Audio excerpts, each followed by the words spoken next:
វីដេអូនេះគឺសម្រាប់បងប្អូនតិជនដែលកំពុងស្វែងរកការវិនិយោគអចលនទ្រព្យនៅក្នុងក្រុងសៀមរាបជាពិសេសគឺទីតាំងកណ្ដាលក្រុងតែម្ដងមានទីតាំងអចលនទ្រព្យមួយកន្លែងនៅក្នុងក្រុងសៀមរាបជិតវត្តដំណាក់ទីតាំងមួយកន្លែងនេះគឺម្ចាស់បន្ទាន់លុយទីតាំងស្អាតបាទវិនិយោគសម្រាប់ធ្វើ apartment boutique ឬក៏សន្តាគារគឺត្រូវតែម្ដងសំខាន់តម្លៃពិសេសធានាជូនតម្លៃក្រោមទីផ្សារមករងចាំយូរឥឡូវចូលមកមើលដល់ទីតាំងដីនិងផ្ទះអាជីវកម្មកន្លែងនេះជាមួយខ្ញុំទាំងអស់គ្នាបាទអញ្ចឹងនៅខាងមុខខ្ញុំនេះគឺជាទីតាំងផ្ទះអាជីវកម្មនៅកណ្ដាលក្រុង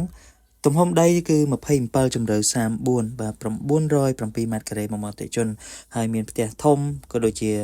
បាទមានបន្ទប់ជួលហើយនិងតូបអាជីវកម្មទៀតបាទបច្ចុប្បន្នមានចំណូលស្រាប់សម្រាប់ផ្ទះគឺទំហំ8x17បាទមាន4បន្ទប់គេង6បន្ទប់ទឹកហើយមានបន្ទប់ជួល3បន្ទប់និងមានតូបអាជីវកម្ម3នៅជាប់ផ្លូវធំតែម្ដងទីតាំងមួយកន្លែងនេះបងតិជនទិញសម្រាប់វិនិយោគទៅលើបាទ apartment សន្តាគារ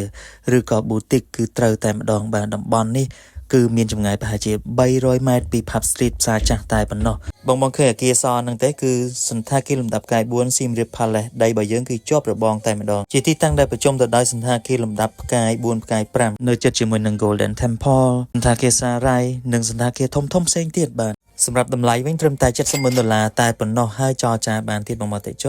ជនដែលមានចំណាប់អារម្មណ៍អាចទំនាក់ទំនងមកបងប្អូនបានធានាជូនទីតាំងល្អតម្លៃពិសេសអរគុណជំរាបលា